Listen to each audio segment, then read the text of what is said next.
Hola a todos, soy Marta Alonso Almela, nutricionista especializada en el tratamiento de patologías a través de la nutrición. Hoy estoy aquí para dar una ponencia sobre el tratamiento de patologías infantiles. Vamos a hablar de las patologías infantiles más recurrentes, más comunes y cómo podemos mejorar su sintomatología a través de la nutrición, incluso evitar que se vuelvan a producir esas patologías. Bien, enfermedades infantiles hay muchísimas, obviamente. Nos vamos a centrar un poco en las que más efecto podemos tener con la nutrición. Enfermedades que no son graves, no vamos a hablar de patologías graves, vamos a hablar de enfermedades pues, comunes que en realidad sufrimos todos, pero lo voy a orientar sobre todo en el tratamiento de los más chiquitines. Pues he puesto aquí un poquito, como os decía, las más comunes. Vamos a hablar un poco de las alergias, del asma, todo lo que sean patologías de dermatitis, de bronquitis, infecciones de repetición, ¿no? Que es lo que más suelen sufrir los niños pequeños. La recurrencia con las otitis, esa producción masiva de mocos, esas infecciones de virus, de bacterias.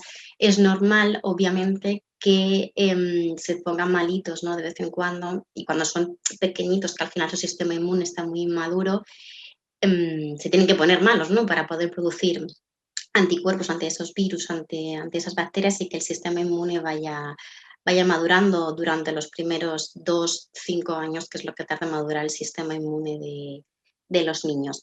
Lo que no es tan normal son niños que están constantemente malitos, que están siempre, siempre con mocos o siempre con virus, faltando a la guardia, faltando al colegio, esas dermatitis tan brutales, incluso desde pequeñitos. Es cierto que cuando nacen el primer contacto, ¿no? Con el ambiente, puede ser lógico que tengan una pequeña reacción. Otra cosa son esas dermatitis brutales que les salen, esa piel atópica, esa dermatitis atópica que suelen diagnosticar, que no saben muy bien por qué es, pero lo tienen.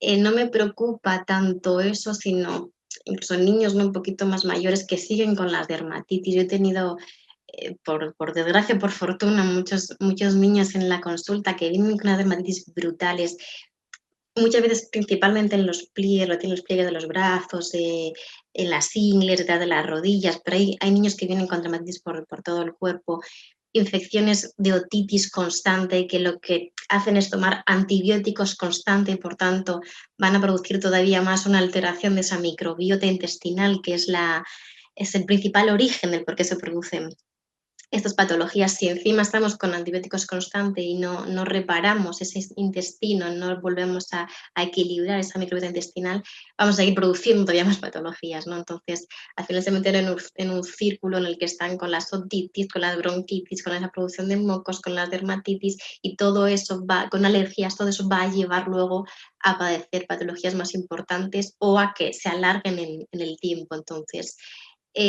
por suerte son enfermedades que, aunque no son graves, sí son muy molestas y llegan incluso, ¿no? A impedir que los niños hagan muchas actividades, les deja incluso con una afectación de la autoestima, ¿no? El sentirse así, sobre todo cuando es algo en la piel, y como al final están siempre malos, les afecta mucho, ¿no? Y bueno, vamos a ver también patologías que afectan al sistema digestivo, como diarreas recurrentes o estreñimiento. Vuelvo a repetir que es normal que los niños se cojan un virus y que durante 5 días tengan una diarrea, que durante una semana de manera puntual puedan tener una infección de garganta. Perfecto, es que tiene que ser así, o sea, al final tienen que entrar los bichos dentro de ellos y que su sistema inmune, vuelvo a repetir, vaya madurando y vaya produciendo esos anticuerpos. Lo que no es normal son niños con dolores de tripa constante, con muchos gases constantes, con un estreñimiento muy crónico, con las digestiones muy pesadas, infecciones constantemente. Eso es lo que no es normal, ¿no? Las alergias ambientales desde muy pequeñitos. Bueno, las alergias se pueden tratar desde pequeños como en adultos, las dermatitis también, las diarreas también. Hoy me voy a centrar en los peques, pero bueno, son patologías que se trata de manera mucho más habitual en adultos en la consulta. Vamos a hablar también un poquito de la obesidad infantil, que desgraciadamente cada día hay más. También vamos a dar unos apuntes sobre cómo podemos mejorar la sintomatología del TDAH, de la hiperactividad y del autismo, ¿no? Como hay nutrientes que sí que pueden mejorar, bueno, o favorecer, ¿no? Que esos niños estén mejor. Y un poquito también la relación entre la diabetes con la obesidad y con la microbiota. Lo primero que quería hacer era diferenciar la intolerancia de las alergias, que hay muchas veces que no nos queda muy claro. Todo va a afectar al cuerpo y todo puede producir esas reacciones que os decía, pero sí que a nivel del sistema inmune hay una clara diferencia, ¿no? Hablamos de intolerancia, o sea, si una persona tiene intolerancia a los lácteos, por ejemplo, nos referimos a intolerancia cuando esos nutrientes, ¿no? Esos alimentos que estamos consumiendo no los terminamos de digerir, ¿no? Los consumimos, pero nuestro sistema digestivo no tiene esas enzimas digestivas para poder digerirlo y sí que va a producir una afectación en el organismo, pero suele ser más una disfunción metabólica que una reacción del sistema inmune. Puede también pasar que tengamos una deficiencia en los transportadores intestinales, es decir, que a nivel digestivo, a nivel estomacal, sí que se produzca la digestión correctamente, incluso a nivel intestinal, pero a la hora de absorber esos nutrientes a través de la membrana intestinal no ocurra. Esto sucede cuando tenemos una intolerancia a la fructosa. La intolerancia a la fructosa se trata de manera relativamente fácil, lleva unos meses tratarla, pero de verdad que se trata de, definitivamente, no es como las alergias, que ahí es más mejorar los síntomas muchas veces. Em, la intolerancia de la fructosa se produce cuando hay una disfunción, una carencia de un transportador en el intestino. La fructosa es un azúcar simple que procede principalmente de la fruta. También se utiliza para endulzar otros alimentos, pero bueno, procede de la fruta y lo que ocurre es que cuando hay una alteración en la microbiota intestinal no se produce ese transportador y por tanto la fructosa no va a penetrar, no va a entrar a través de la membrana intestinal y lo que va a hacer es quedarse en el intestino. Las bacterias intestinales lo van a consumir, lo van a comer y van a producir esa cantidad de gases, esa hinchazón de la tripa y ese malestar generalizado. Entonces, esto ocurre cuando hay una disfunción, una alteración en la microbiota intestinal. Lo único que hay que hacer es tratar esa microbiota.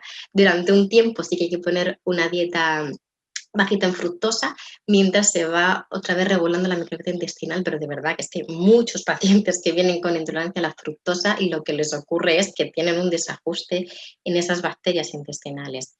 Como os decía, puede ser o por alteración de la microbiota, de la permeabilidad intestinal o de deficiencias enzimáticas, como puede ser la lactasa. La lactasa es la enzima que digiere la lactosa, que es el azúcar de los lácteos. La lactosa al final son dos azúcares juntitos, que uno se llama galactosa y el otro es glucosa, y cuando no tenemos lactasa, que es la enzima que lo digiere, lo que hace es romper aquí, ¿no? Para que esto se pueda absorber, los dos azúcares simples.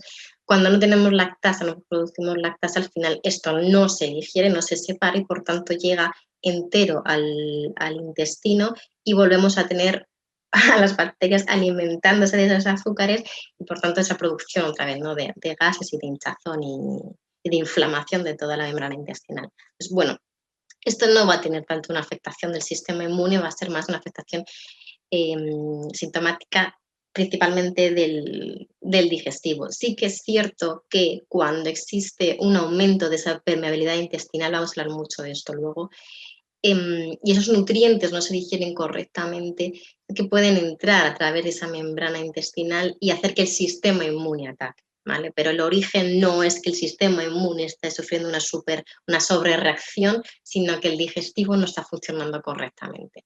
Entonces, el origen de las intolerancias puede ser genética, puede ser la disbiosis intestinal, la disbiosis vamos a hablar luego, pero es una alteración de la microbiota intestinal, o de origen étnico. Hay zonas, ¿no? del mundo, hay países donde sí que se produce una deficiencia enzimática mayor, ¿no? Puede ser, por ejemplo, bueno, en la parte más oriental sí que tiene más deficiencia a la lactosa y suelen tomar muchas bebidas vegetales. Pero bueno, las alergias, sin embargo, que es lo que vamos a hablar mucho, sí que se produce por una reacción excesiva del sistema inmune. lo que ocurre es que ese sistema inmune está como muy, muy, muy, muy reactivo y está atacando a cosas que en realidad no tendría por qué atacar. Entonces vamos a ver cómo podemos regular ese sistema inmune y hacer que no se sufra, ¿no?, ese ataque hacia las sustancias. Me da igual que sea hacia factores ambientales como un polen o un factor alimenticio o un factor de un medicamento o un antibiótico, me da lo mismo. Al final lo que está ocurriendo es que ese sistema inmune está sobreexcitado, ¿no?, y está atacando cosas que no tiene que atacar. Vamos a ir viendo cómo podemos controlar el sistema inmune no ataque, ¿no? Se van a producir inmunoglobulinas tipo específicas, es decir, vamos a producir como anticuerpos, ¿no?, de ataque específico a esas sustancias. No vamos a hablar de nutrientes porque hablar de sustancias en general. Y lo que os decía son antígenos, ¿no?, que van a entrar dentro del cuerpo y van a hacer que el sistema inmune ataque. El sistema inmune son inmunoglobulinas, son proteínas y por tanto solo atacan a proteínas. Esto lo quiero dejar claro porque no existe la alergia a la lactosa. Hemos dicho que la lactosa es un azúcar.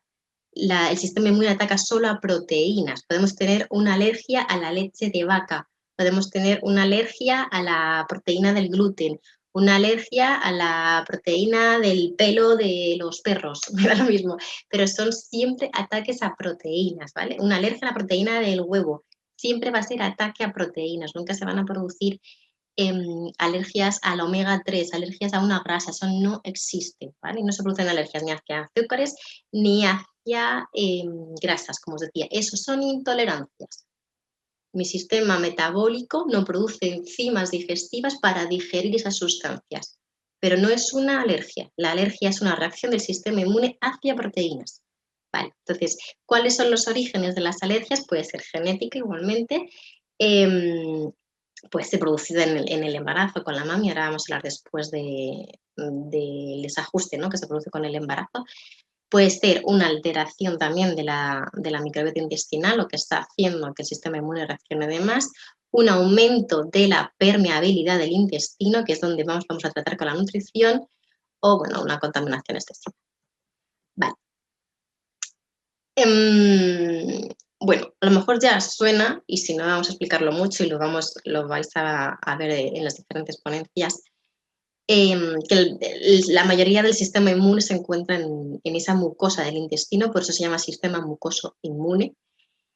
El 70% del sistema inmune se encuentra en esa mucosa intestinal, por eso es tan importante tratar el intestino para regular cualquier patología del sistema inmunológico. No solo voy a hablar de una alergia, estamos hablando de cualquier patología autoinmune. Cualquier patología autoinmune como una esclerosis múltiple o una tiroiditis de Hashimoto y mil patologías autoinmunes, me da igual, siempre, siempre, siempre hay que tratar el intestino, siempre. Tenemos que ver un poco el factor, ¿no?, que está haciendo que ese sistema inmune esté atacando.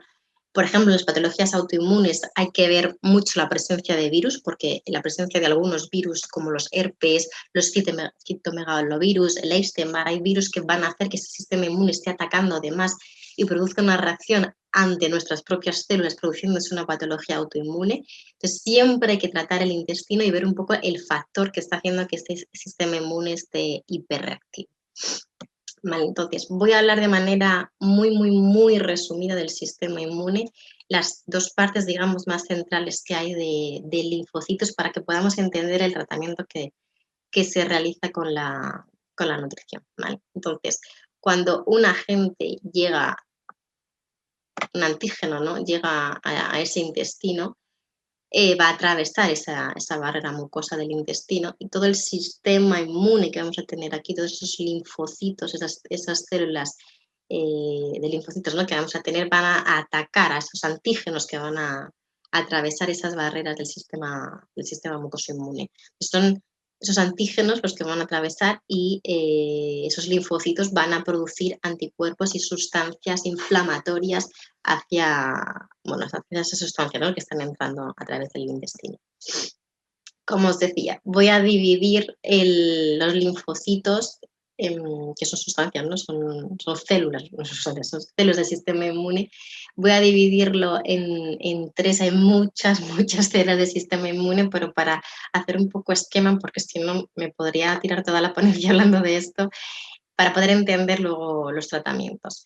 Vale, vamos a dividir los linfocitos en tres.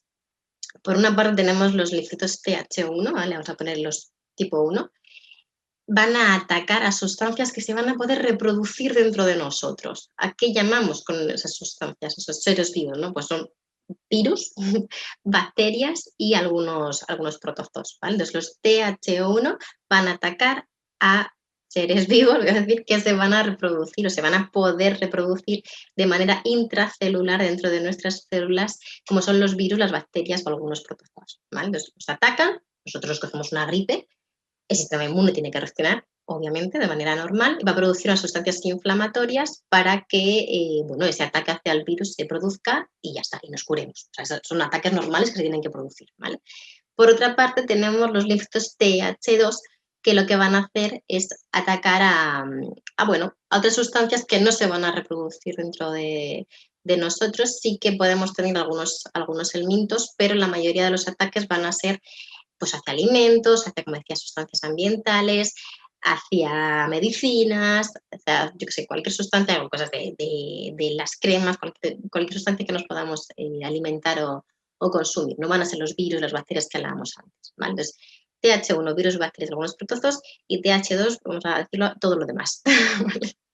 Vale, igualmente van a producir sustancias inflamatorias cuando tenemos una reacción alérgica hacia esas sustancias. Si tenemos una alergia hacia la proteína del gluten, como os decía antes, son los linfocitos Th2 los que van a producir esa reacción.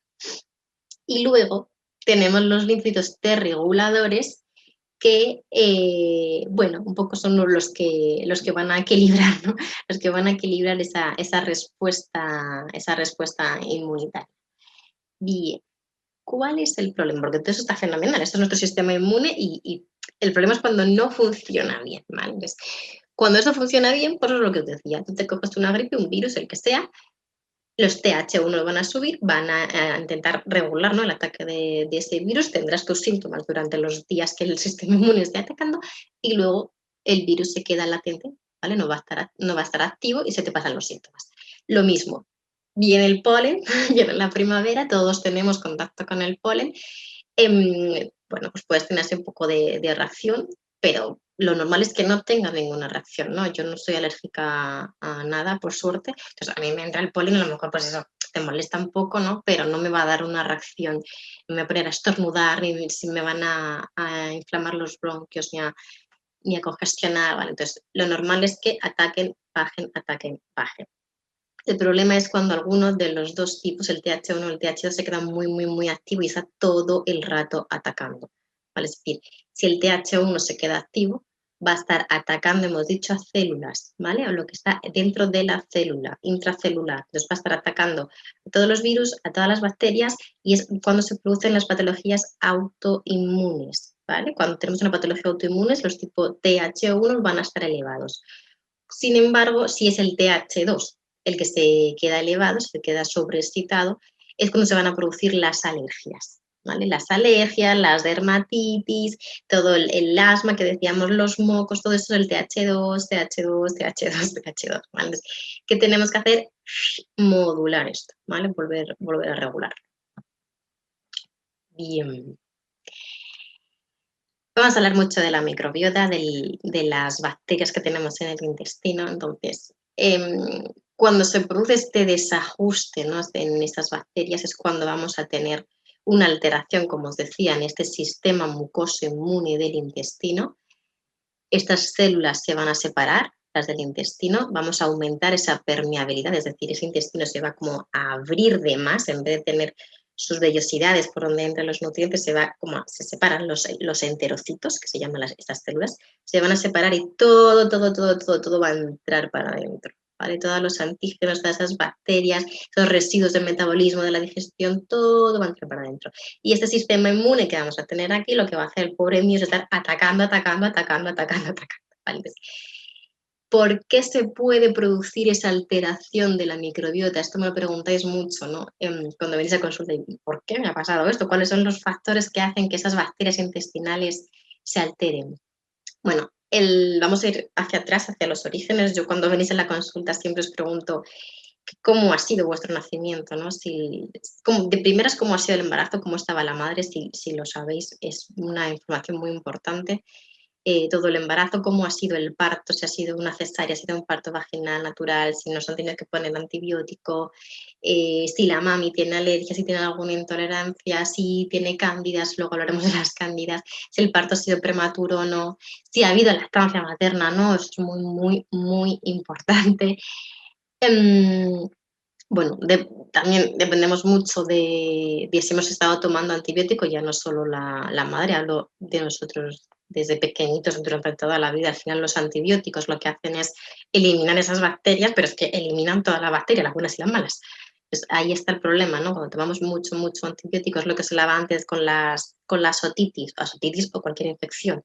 Tú tienes una bronquitis, te mandan un antibiótico, si luego sabes repoblar y volver a tomar los probióticos y volver a aumentar esas bacterias beneficiosas, bien. Si no lo haces, al final disminuyes, tienes una carencia de las bacterias buenas del intestino y las que producen las infecciones crecen sin ningún control. Entonces, eso es uno de los factores grandes que hacen que nuestro sistema inmune se altere y nuestra microbiota se altere. La toma de antibióticos, la toma de muchas medicinas y, por supuesto, el alimentarnos mal.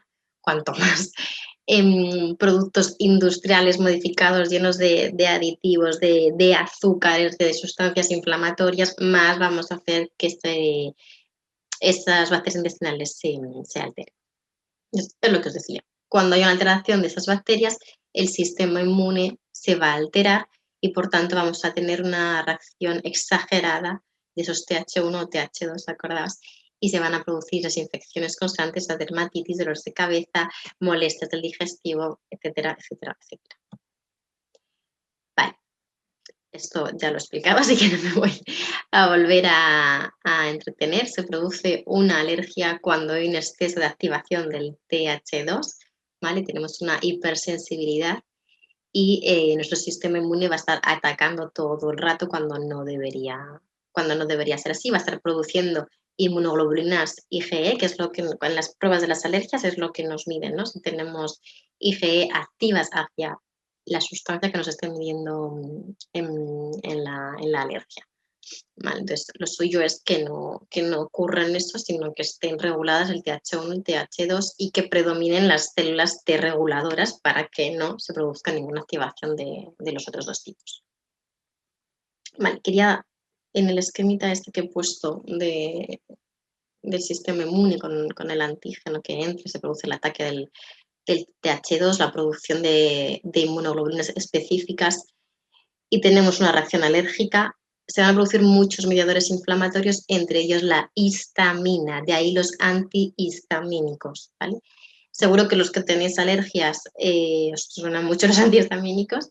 Entonces, la histamina al final es una sustancia productora del sistema inmune que tiene carácter inflamatorio, ¿vale? Entonces, vamos a ver cómo podemos reducir esa producción de histamina que al final es la que nos va a producir esos síntomas en la alergia, en la dermatitis, da igual, todo lo que sea producción de un TH2 activado va a tener como consecuencia un exceso de producción de histamina. Vale, bueno, ya lo he dicho, la etiología o el origen de las alergias va a ser una disbiosis. Recordad que la disbiosis intestinal es un desajuste de esas bacterias, es decir, va a haber una sobreproducción, un sobrecrecimiento de ciertas bacterias, un sobrecrecimiento de hongos, de cándidas intestinales, un sobrecrecimiento de parásitos intestinales, ¿vale? Entonces, bueno, hay muchas formas de ver si hay una disbiosis intestinal. Yo principalmente casi siempre lo suelo ver en heces. También se puede hacer con un test de la lactulosa fermentable en el intestino delgado para ver si hay un sobrecrecimiento. Hay muchas veces que ya venís con los resultados y indicáis sobrecrecimiento bacteriano, como cuando tenéis una intolerancia a la fructosa, que hablábamos antes.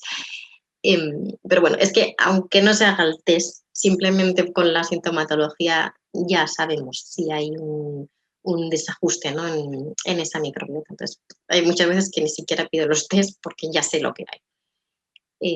Hay otras veces que sí, porque necesito saber si es más cándidas para el tratamiento, para poner levaduras, no poner levaduras, tengo que verlo un poquito ahí.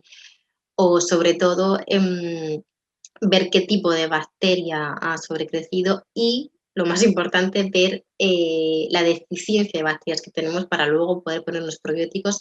Probióticos hay muchísimos, muchísimos, entonces tienes que ajustarlo dependiendo de la patología, dependiendo del paciente, de la tolerancia y de la deficiencia que tengan. Por eso hacer un test de disbiosis donde me diga exactamente qué bacterias son las que nos faltan es muy importante para luego repoblar con esas bacterias específicas, ¿vale? Entonces, por una parte, decíamos que el origen de las alergias es esa alteración de la microbiota y por otra parte ese aumento de la permeabilidad que os decía antes del intestino delgado, ¿no? Se separan esas barreras del intestino, se separan y entonces entra absolutamente para todo, o sea, dentro de todo. Estas barreras mucosas no solo están en el intestino, he dicho que el 70% están en el intestino, pero obviamente también tenemos barreras mucosas protectoras en el sistema pulmonar, en los pulmones y en el sistema urogenital.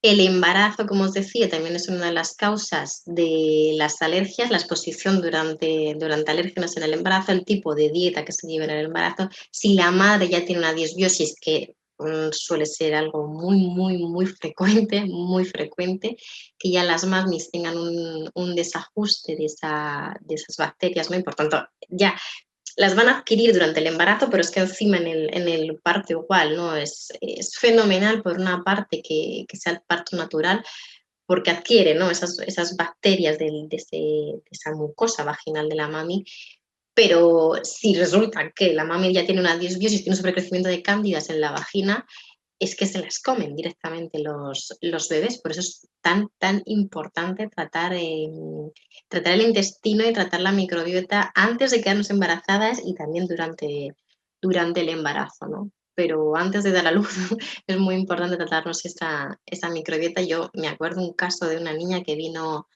a la consulta con unas cándidas tremendas, horrible, pero cándidas en la boca, cándidas intestinales.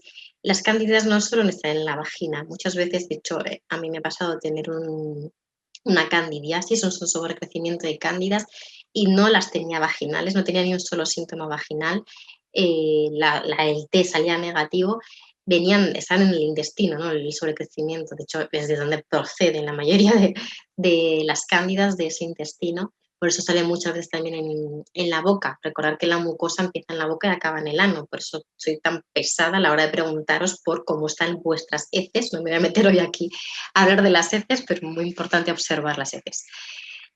Como os decía eso, ¿no? Esta niña nació directamente como en una bolsa de cándidas. Era tremendo. Entonces, claro, le entraron las cándidas por todas las partes del cuerpo y así estaba fatal. Ella y la madre, pues que ella venía ya del nacimiento de ese desajuste que tenía la madre. El no tomar leche materna o la cesárea. La leche materna, bueno, obviamente tiene muchísimas propiedades, pero entre ellas es muy rica en una inmunoglobulina, la IgA, que va a hacer que ese sistema inmune se regule, que se digieran mucho mejor, por ejemplo, las proteínas de la leche de vaca, voy a hablar luego después de esto, y que se regule ese sistema inmune, que no haya esos ataques, ¿no? tan exagerados del sistema inmune a ciertas sustancias. El uso frecuente de antibióticos, que ya lo he dicho, que va a disminuir esa colonización bacteriana y va a estimular el TH1 también.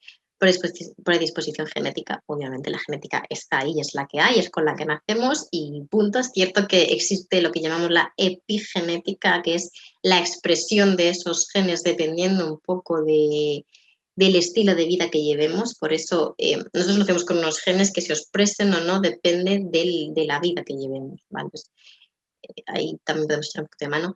Y la histaminosis, como os decía antes, que la histamina es la producción, ¿no? De esa sustancia inflamatoria a través del sistema inmune o, que lo veremos luego, la histamina no la podemos comer. Es decir, hay alimentos que tienen una concentración muy alta de histamina. Si resulta que yo tengo un TH2 superactivo, está produciendo un porrón de histamina y encima estoy comiendo un montón de alimentos con histamina, pues una explosión de histamina por todo el cuerpo va a hacer que esos síntomas todavía estén más exacerbados. Entonces, dentro del tratamiento, una de las pautas de manera temporal es bajar esos alimentos, bajar el consumo de alimentos muy ricos en histamina. Luego los voy a ver, os hacen mucho daño esos alimentos porque son muy consumidos, como el tomate, por ejemplo. Pero es que es lo que os digo, si no reducimos estos alimentos con histamina, no vamos a mejorar los síntomas ni para atrás. Entonces, de manera temporal hay que intentar reducir. Voy a ir poniendo durante toda la ponencia diferentes estudios, hay muchísimos estudios, pero bueno, he ido poniendo alguno para si los queréis echar un vistacito. Como os decía, la maldita histamina. Digo la maldita histamina porque es que me toca reducirla mucho en las consultas y lo paso yo mal porque son, ya digo, alimentos que consumimos demasiado. ¿Qué ocurre, ¿no? cuando se produce esa histamina? Como os decía, es producida por los mastocitos del sistema inmune. Va a producir una dilatación de esos vasos sanguíneos, que es lo que ocurre cuando hay tras un golpe, se te pone esto morado y inflamado y lo que se produce es una vasodilatación, ¿vale? Para que pueda haber ese ataque del sistema inmune, ese hinchazón, que es normal por parte del sistema inmune cuando tenemos un traumatismo, una afectación, me da lo mismo. Entonces, esa producción de histamina, que vuelvo a decir que es natural y es que se tiene que producir para que el sistema inmune pueda atacar a ese factor, ¿no? Aunque sea un golpe. El problema es cuando estamos produciendo histamina de más, ¿vale? Estamos hablando todo el rato de una exageración de la función del sistema inmune. Produce una contracción de los bronquios y ahí, por ejemplo, el asma, enrojecimiento, potencia el dolor porque es inflamatoria, básicamente. También puede activar, o sea, funciona la histamina como un neurotransmisor que nos va a mantener como despiertos en vigilia. Por eso los antihistamínicos nos producen sueño. Van a producir la histamina, también mucho dolor articular, muscular, muchas de las migrañas. Yo tengo migrañas desde pequeñita, lo mío es más tema hepático, ¿no? Por ahí. Cuando me da una migraña fuerte me sube la histamina una barbaridad. Yo que, bueno, por suerte en la clínica podemos hacer mediciones de todo tipo de sustancias y tiene que ser como unos 800 el valor y me suele subir hasta 3000 cuando tengo una migraña. Entonces, ese dolor de cabeza horroroso también está mediado por un aumento de la histamina. La histamina principalmente, he dicho que la produce el sistema inmune cuando hay un ataque, también la podemos consumir con los alimentos y quien se encarga de eliminarla es principalmente el hígado. Cuando tenemos una afectación hepática, cuando tenemos una disfunción en ese metabolismo hepático, no se elimina correctamente la histamina. Hay una enzima que se llama el DAO, que a los que tienen migraña seguro que les suena. El DAO es una enzima que va a metabolizar esa histamina. Si no se produce correctamente, o como os decía, el metabolismo del hígado no es el correcto, no se va a eliminar esa histamina, entonces igualmente se va a producir esa acumulación, que a lo mejor no es que el sistema inmune esté atacando, sino que la vía de eliminación de esa histamina no se produce con normalidad. ¿Dónde hay receptores de histamina? En el sistema nervioso, de ahí las migrañas, produce también muchos ataques de ansiedad en la piel, de ahí las dermatitis, en toda la mucosa intestinal, de ahí todos los síntomas estomacales, intestinales de inflamación.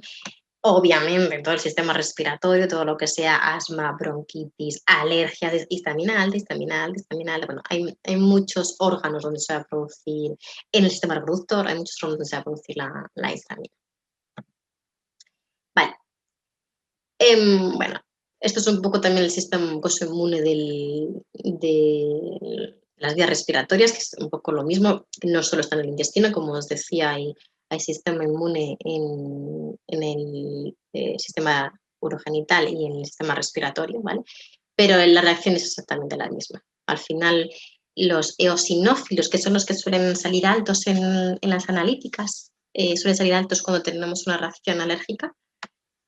Pues eso es porque está produciendo un exceso de histamina y va a producir sustancias inflamatorias en los pulmones, en los bronquios, con esa broncoconstricción que va a producir asma, ¿no? Los pacientes que tienen asma. Entonces, bueno, quería poner aquí el esquema, el resumen, pero al final es lo mismo que se estaba contando del intestino, pero en este caso en los pulmones. Vale, hemos visto el por qué se produce la alergia, hemos hablado de la histamina, etcétera. Ahora vamos a hablar un poco de alimentos. Vale, quería diferenciar la celiaquía de la intolerancia al trigo no celíaca, que es como se llama el término. La celiaquía al final es una patología autoinmune, ¿vale? Se produce un ataque, ¿no?, del sistema inmune hacia todo el gluten. Hay varios cereales que tienen gluten, como la cebada, la avena, el centeno, la espelta, el trigo, el camut. Hay diferentes cereales que tienen gluten. El gluten es la proteína de ese cereal. Entonces, cuando hay una celiaquía, que vuelvo a repetir que es una patología autoinmune, que puede tener un factor genético bastante importante, sobre todo si es desde nacimiento, y se produce una atrofia, ¿no?, en esas vellosidades, y lo que suelen medir es en una analítica de sangre si hay anticuerpos antidesglutaminasa, que es, bueno, como se llaman los anticuerpos.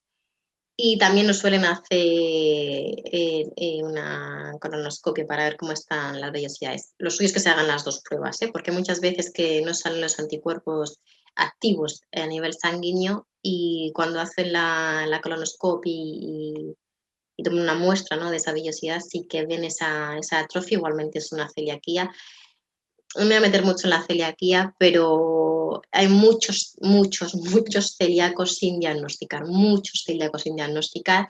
Hay muchísimas patologías autoinmunes que están producidas por un ataque hacia el gluten, y el propio paciente no sabe que tiene una intolerancia a- hacia el gluten, siguen consumiendo gluten, no saben que son celíacos, y entonces se producen otras patologías asociadas, ¿no? Vuelvo a repetir que la celiaquía es una patología autoinmune, igual que la diabetes tipo 1. Entonces, cuando hay una patología autoinmune, muchas veces se producen otras patologías asociadas a autoinmune. Por ejemplo, la tiroiditis de Hashimoto, el hipotiroidismo autoinmune, está muy, muy, muy, muy relacionado con la celiaquía, ¿vale? Entonces, si conoces a alguien que tenga hipotiroidismo autoinmune, yo les aconsejo que se hagan las pruebas de la celiaquía, y repito, o que prueben a no tomar gluten durante un tiempo y ver si mejoran los anticuerpos de la tiroides. Entonces, podemos hacer las dos cosas. A lo que iba. Hay una diferencia entre la celiaquía, que vuelvo a repetir que es una patología del sistema inmune, y la intolerancia al trigo. Recordamos, ¿vale? Las patologías del sistema inmune y las intolerancias. Las intolerancias es que no podemos digerir, es decir, el metabolismo no digiere aquello que estamos consumiendo. Bien. ¿Qué ocurre con el trigo? El trigo actual, os he puesto aquí un poco las diferentes variedades de trigo que ha ido habiendo. El trigo actual tiene una modificación del gluten, ¿vale? Del gluten, de esa proteína del gluten del trigo. Tiene ahora mismo 42 cromosomas, o sea, es una proteína de gluten gigantesca, súper, súper, súper grande, ¿vale? Tiene un peso molecular muy grande, y lo que ocurre es que no conseguimos digerirlo del todo, pero ni yo ni absolutamente nadie. El problema es del trigo, no es de nuestro metabolismo. Esto no es que sea una disfunción metabólica, sino que el trigo ha sufrido una modificación de los cromosomas. Tenemos un trigo mucho más resistente, mucho más palatable a la hora de producir masas, de producir alimento, nos viene mucho mejor. A la hora de digerirlo nos viene mucho peor. Por eso han puesto el término de intolerancia al trigo no celíaca. No es una celiaquía, no hay una reacción del sistema inmune, no es ante el gluten, como pasa en la celiaquía, sino solo ante el trigo. Es decir, sí que se podría consumir centeno, se podría consumir avena o cebada o camut, otros cereales que sí que tienen gluten, pero no son trigo, ¿vale? Entonces, esto es lo que ocurre con el trigo, no con el gluten. ¿Qué pasa? Que si consumimos trigo constantemente, el sistema inmune al final, vamos a producir un aumento de esa permeabilidad. Consumimos el trigo, no lo digerimos del todo. Entonces, estas proteínas de gluten sin digerir, porque está sufriendo una modificación de los cromosomas, va a llegar al intestino yo lo digo como en trocitos grandes, ¿no? Al final sin digerir. Lo que va a ocurrir cuando llega a ese intestino es que va a producir una afectación en esas vellosidades porque no está digerido. Entonces, al no poder absorberse y es como si sufriera golpes, ¿vale? Esa mucosa intestinal, un día, pues me da igual, si estamos así todos los días, al final lo que ocurre es que los enterocitos se separan, ¿vale? Vamos a producir una separación de esos enterocitos, un aumento de la permeabilidad intestinal, que es como se llama este término, ¿y qué ocurre? Entonces, este trigo, este gluten sin digerir va a entrar a través de esa permeabilidad intestinal aumentada y el sistema inmune que decíamos que estaba aquí va a producir un ataque, ¿vale? Pero no es que tengamos una alergia al trigo, sino que ese trigo sin digerir, hablo del trigo, todos los alimentos que tengamos una intolerancia, no lo digiramos bien, al final va a ocurrir esto. Va a entrar sin digerir, va a entrar todas las bacterias, todos los residuos del metabolismo, de la digestión, y el sistema inmune que está aquí, entonces dice, ¿esto qué es? ¿No? Un trozo de gluten sin digerir, ¿qué es? Y lo ataca. Un día, pues igual, si estamos así todos los días, al final ese ataque del sistema inmune va a producir muchas reacciones en el organismo, como la producción de moco, como la producción, obviamente, de inflamación en el intestino, dolores, gases, hinchazón de la tripa, dolores de cabeza, muchas de las migrañas igual, ¿vale? Se produce histamina, pero porque ese sistema inmune está atacando algún alimento que no estamos tolerando bien, dolores de cabeza, fatiga, lo que llamamos fatiga metabólica, cuando el sistema metabólico está intentando metabolizar algún nutriente, alguna sustancia y no puede, al final se agota.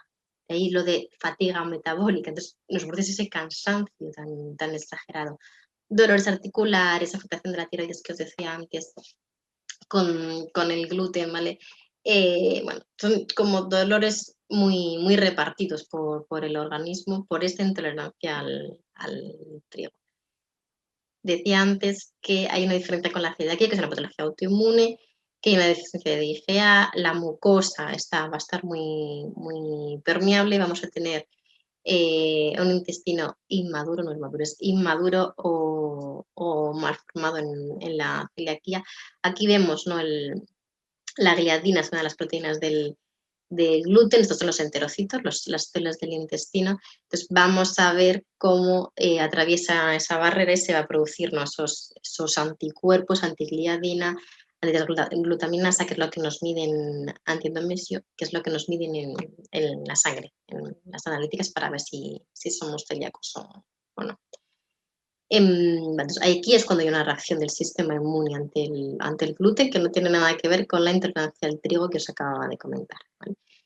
Factores genéticos, sobre todo si es de nacimiento, pero bueno, sí, suele haber factores genéticos, puede ser de nacimiento o que el gen se expresa a lo largo de la vida. Yo seguro que conocéis muchas personas que le han diagnosticado celiaquía cuando ya eran mayores, no desde chiquititos, ¿no? A lo mejor no se había expresado ese gen desde que nacieron, sino que se expresó más tarde.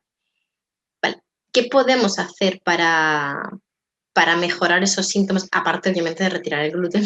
Se retira el consumo del gluten, pero como tenemos una exageración de ese ataque del sistema inmune para que además no se produzcan otras patologías autoinmunes. Acordaos que os he dicho que hay mucha relación entre las patologías autoinmunes. Cuando hay un exceso de producción de TH1, una sobreactivación del TH1, al final se van a ir produciendo una patología autoinmune tras otra.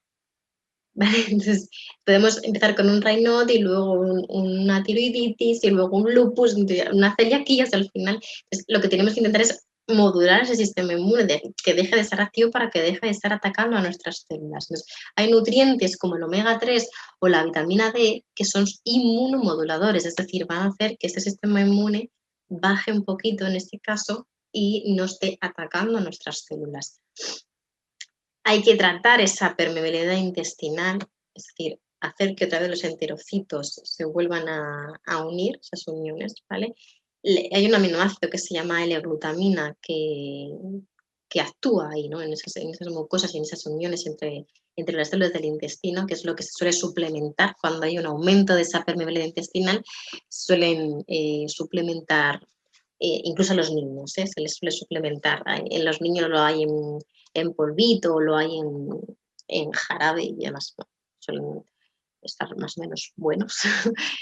Y hay que tomarlo durante un tiempo. Se suele tardar en reparar ese intestino de 6 a 9 meses, dependiendo de la patología, dependiendo de cómo se haga la dieta, dependiendo del estilo de vida, depende de muchas cosas, pero al menos 6 meses seguro. Como os decía, está muy relacionada con la diabetes tipo 1 y produce muchos síntomas la celiaquía, ¿vale? No solo tiene que ser pérdida de peso por esa atrofia, ¿no?, de las vellosidades intestinales, no se absorben bien los nutrientes y pueden producir anemia, pueden producir dermatitis, mucho cansancio, fallo en el crecimiento porque no estamos absorbiendo bien los nutrientes. Vale, hemos hablado de la proteína del trigo y del gluten un poquito, ahora vamos a hablar de la proteína láctea, que también es otro de los principales alergias que tienen los peques. Vuelvo a decir, una cosa es la intolerancia a la lactosa, ¿vale? Que es decir, no producimos lactasa suficiente, eso es una intolerancia, es un tema digestivo o metabólico, y otra cosa es una reacción alérgica hacia la proteína de la leche, ¿vale? Sí que podemos producir una intolerancia a la proteína de la leche, que es lo que, por ejemplo, a mí me ocurre y ocurre mucho. La proteína de la leche, sobre todo la leche de vaca, os lo he puesto ahí, se caracteriza en 2 grupos, ¿vale? Están las caseínas, que a lo mejor os suena, cuando pone en los ingredientes proteína láctea suelen ser caseínas, es el grupo mayoritario de los lácteos, sobre todo de los lácteos de vaca, como os decía. Hay muchos tipos, hay caseínas alfa, beta 1, beta 2, las kappa. Y luego están las seroproteínas, las del suero, que son las lactoglobulinas, las albúminas, son las mayoritarias en la leche materna. La leche materna tiene más seroproteínas que caseínas, es una de las partes buenas del consumo de leche materna, aparte de que tenga IgA, que va a hacer que todavía se tolere mejor ese alimento. El problema de las caseínas, ¿vale? El problema de las caseínas es que igual no se digieren correctamente, ¿vale? No se digieren del todo y se va a producir en las caseínas tipo beta A1, ¿vale? Se va a producir un péptido, que lo tengo aquí, que lo vais a ver mejor. ¿Vale? Hemos dicho que hay diferentes tipos de caseínas, la alfa, la beta, ¿vale? Pues dentro de las beta tenemos la A1 y la A2, ¿vale? Pues en la A1 no se, no se produce una digestión correcta, ¿vale? Y se va a hidrolizar directamente este péptido. Un péptido es cuando se produce una unión de diferentes aminoácidos, entonces es como un cachito de esa proteína, se va a quedar sin digerir, ¿vale? Las betas caseínas A1. Se va a quedar sin digerir y es la que va a producir, volvemos a repetir, que llegue ese péptido, ese cachito, ese trocito de proteína sin digerir al intestino, ¿vale? Y produzca esa alteración de la mucosa, que se abra y produzca esa afectación del sistema inmune, ¿vale? Entonces, el problema es las caseínas tipo A1.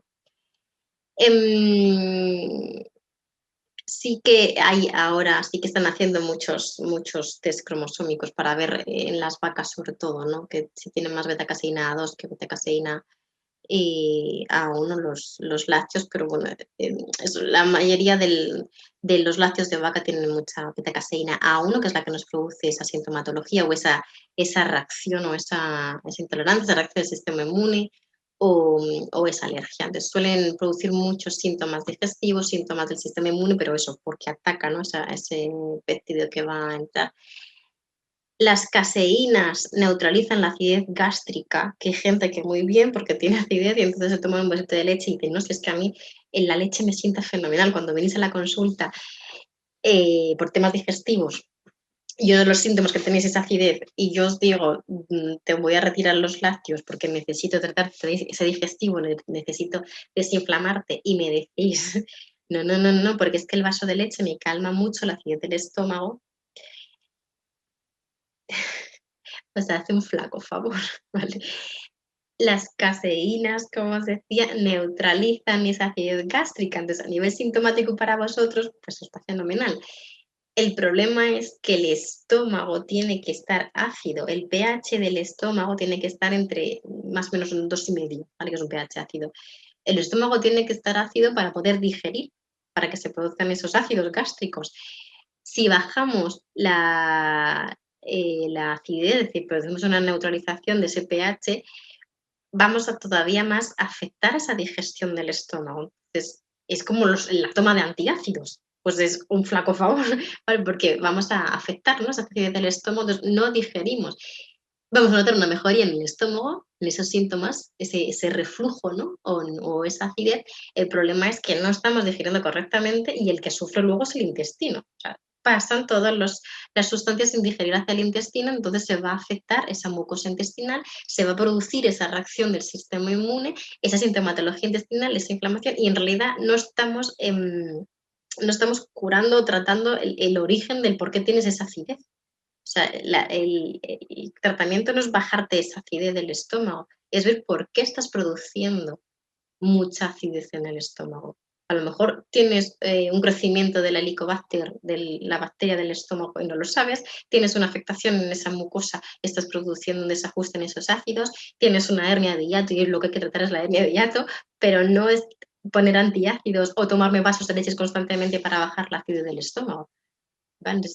Tener ahí, hay que tener un ajuste y cuidado con eso de que os calma, pero en realidad no os calma, os está haciendo más daño. Vale. ¿Qué síntomas nos puede producir esa intolerancia, esa reacción hacia la proteína de la leche? Podemos tener una irritabilidad excesiva, o sea, una afectación del sistema nervioso. Obviamente, todo lo que sean síntomas intestinales, no estomacales, intestinales, hinchazón, inflamación, gases, náuseas, ganas de vomitar. Es que la digestión no se está haciendo correctamente, vuelvo a decir, porque está neutralizando esa acidez. Y, como os decía, como no digerimos bien los péptidos de las caseínas, va a inflamar esa mucosa digestiva.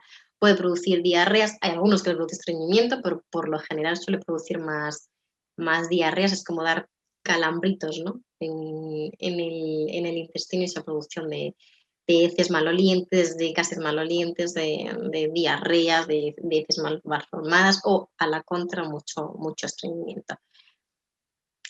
Mucosidad tanto a nivel de bronquios, a nivel pulmonar, como a nivel de mocos en las heces. Esto es un tema muy complicado, el tema de los lácteos con los niños, muy complicado, porque al final necesito reducir el consumo de lácteos en los niños cuando tienen estos síntomas, ¿no? Cuando tienes ese exceso de producción de moco o esas dermatitis, porque toman demasiada cantidad de lácteos, sobre todo de vaca, y es difícil, ¿no? Hacerles entender. Pero es que mejora mucho. Repito que el origen también es tratar la microbiota, ¿vale? Para que no se produzca esa cantidad de moco y que no estén tomando 8 lácteos al día porque no es necesario. Yo lo que intento es adaptarle los lácteos, intento que tomen más lácteo de oveja o de cabra, sobre todo cuando son chiquititos, o sea, los suyos que hasta los 2 años sí que tomen lácteos. Sí puede ser lactancia materna, es lo ideal, vuelvo a repetir, pero cuando no hay lactancia materna o ha habido lactancia materna, pero pues le han dejado de dar el pecho, yo qué sé, a los 10 meses o al año, o lo que haya decidido cada mami o cada bebé o lo que sea, luego al final lo sustituyen, ¿no? Por otro tipo de lácteos y ahí lo que intento es que sea más de animal pequeño, que tiene menos cantidad de caseínas y si puede ser yogures o queso mucho mejor que la leche tal cual, ¿no? Los fermentos al final que se ponen en la producción de los quesos y los yogures van a favorecer esa digestión de las caseínas y no va a tener esa reacción, esa producción de moco, esa reacción a nivel del sistema digestivo y a nivel del sistema inmune. Repito que esto es un tema complicado, pero bueno, tiene muy buenos resultados. Erupciones cutáneas, dermatitis, igual, problemas de tos, de congestión, de mucosidad, ya lo he dicho antes, las sinusitis, hay que tener mucho cuidado con el consumo excesivo de caseínas, principalmente de la leche de vaca. Falta de desarrollo en el niño. Esto suele pasar mucho por esa afectación del intestino, ¿vale? De esas vellosidades del intestino, al afectarse, al atrofiarse o al producir esa disfunción intestinal, al final no se produce la absorción del resto de los nutrientes, incluso puede producir una anemia ferropénica. Dermatitis alérgica. Hemos hablado antes de las alergias a nivel pulmonar, pero también podemos tener dermatitis de contacto, ¿no? O de alergia que por la ingesta de crustáceos, de gambas, y que no te dé tanto a nivel de pulmón, sino que te dé una reacción en la piel, no puede producirse la urticaria. Es lo mismo, he dicho antes que hay sistema inmune en el intestino, que es el principal, pero luego también vamos a tener afectaciones en el pulmón, en la piel, en el sistema urogenital. Es muy, muy importante tratar la microbiota de la piel, súper, súper importante. Repito que es lógico que al principio, cuando nace el bebé, haya una reacción en la piel al tener contacto con el nuevo ambiente, ¿no? Al salir del útero materno, pero lo que no es normal son esas dermatitis exageradas, ¿no? Entonces, hay que tener mucho cuidado con la microbiota de la piel. Bueno, luego lo vamos a ver el tratamiento, pero lo mismo, van a producir una elevación, ¿no? De esas IgE, de esas inmunoglobulinas específicas hacia pasos obvios. Esto es lo que quería hablar. ¿Qué podemos hacer con la nutrición para mejorar esos síntomas? Lo primero, a los niños, ¿vale? Probióticos, probióticos, probióticos, probióticos, muy importante. Yo les daría probióticos. Yo a mi bebé le he dado probióticos desde que ha nacido y ya ha nacido por parto natural y sigue con la lactancia, pero igualmente está tomando probióticos desde que nació. Se los voy cambiando porque cada probiótico tiene cepas de bacterias diferentes. Cuantas más bacterias diferentes, ¿no? Más diversidad de bacterias tengan en el intestino, mejor, porque lo que ocurre es esto, en los niños tan pequeños, que hay una deficiencia de muchas bacterias y entonces se va a producir ese desajuste en el intestino, ese desajuste metabólico, esa producción de alergias o de reacciones del sistema inmune, esos estreñimientos tan crónicos en algunos niños o, a la contra, muchas diarreas o falta en la digestión. Y también puede ser eso, ¿no? Que haya una disfunción en el intestino, en la microbiota y sufran problemas dermatológicos. Pues, probióticos, lo primero. El aceite de coco va súper, súper, súper bien. El aceite de coco regula muchísimo la microbiota de la piel, esas bacterias que hay en la piel. Recordamos que la piel al final es una barrera de protección, entonces está llena de bacterias. Entonces, cuidado con el exceso de baños de los niños, y intentar no bañar al niño recién nacido, dejarlo un poquito con esa capita, pues al menos una semanita no le estéis bañando. Y luego yo no bañaría al bebé constantemente, ni a los niños tan pequeños. O sea, le puedes dar un poquito de agua, yo a la mía no la baño todos los días. Estaba mucho tiempo bañándola solo una vez a la semana, al final es un bebé, no se ensucia con nada. Ahora que ya está gateando, pues sí, pero no la baño todos los días, a lo mejor la baño un par de días a la semana. Me pregunté muchas veces qué hacéis con los niños que ya están en el parque, pues a lo mejor sí que le puedes dar jabón en las manos, en la carita, ¿no? O lavarle el pelo, obviamente, pero el resto, agua. Le dais un poquito de agua para que se limpie, para que jueguen, porque además los baños los relajan mucho para luego dormir y demás, pero no estar con el jabón ahí frotando a todas horas, porque lo que hacéis es desajustar esa microbiota de la piel y que tengan más afectaciones a nivel dermatológico, ¿vale? Entonces, cuidado con el exceso de baños de espuma todos los días con los niños. En cuanto a la nutrición, tenemos que regular mucho los omegas, el consumo de omega 3 y de omega 6. Tenéis que ver un poquito es que depende de la edad del niño aquí, ¿no? Si son muy chiquitines, sí que se les suplementa con alguna perlita de omega 3, omega 6 o que tengan un conjunto de los dos. Se extrae el aceite y se le echa en la comida o en la boquita o en el biberón, es que depende un poco del niño. Y si ya están consumiendo pescado, pues asegurarse de que el consumo de pescado azul pequeñito sea el correcto, ¿no? Que la mayoría de los niños lo que consumen es, como yo digo, pescado de niños, que es el lenguado, la merluza, el gallo, y no salen mucho de ahí. Y no, lo que tienen que consumir es más pescado azul, pues un poquito de salmón ecológico, o bueno, lo que les guste un poco, mientras que no les estéis hinchando a tomar atún o emperador y bonito, que tienen más cantidad de mercurio, más cantidad de metales, le podéis dar mejor caballa que atún, pero tienes que intentar regular esa concentración de omegas. Cuando sí que tienen dermatitis, es decir, cuando ya hay una patología, ahí sí que se suele suplementar con las perlas que os decía de omega 3, omega 6, dependiendo un poco para regularlo. Si no hay patología, aumentamos el consumo del pescado, de alimentos con omega 3. Si sí hay patología, entonces de manera temporal, hasta que se regule ese sistema inmune, tenemos que intentar suplementarlo con los omegas. Evitar, por lo que ya os he explicado, los lácteos principalmente de vaca, intentamos que consuman más de oveja o de cabra. Intentar evitar el trigo, le podemos dar cualquier otro cereal, el centeno, la espelta, la avena, hay muchísimos, yo qué sé, la quinoa, el arroz, de muchísimos cereales. Evitar azúcares o harinas refinadas porque van a ver, vamos a ver, luego van a alimentar a las bacterias intestinales, van a desajustar todavía más esa microbiota, ¿vale?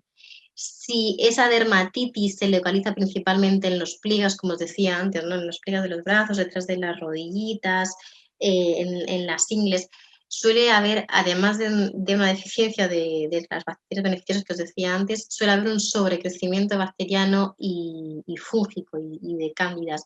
Ahí sí que se les suele suplementar a los niños con un poquito de extracto de semilla de pomelo o de aceite de orégano en gotas, pero bueno, esto no me quiero meter porque al final se tiene que hacer bajo supervisión de un especialista porque no es darle ahí semilla de pomelo, pero bueno, forma parte del tratamiento que vamos a ver después.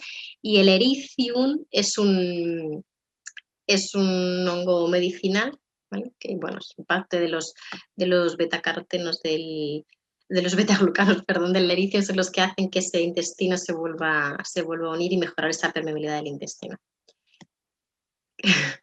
La permeabilidad del intestino no me voy a centrar otra vez porque ya os he dicho antes lo que ocurre al separarse esas células. Ahí os he puesto un poco los factores del por qué, ¿no? Esa inflamación de la mucosa, el estrés. Acordaos que todo el sistema digestivo está llenito de neuronas, entonces cualquier afectación emocional, psicológico, estrés continuado crónico va a afectar a esa mucosa digestiva.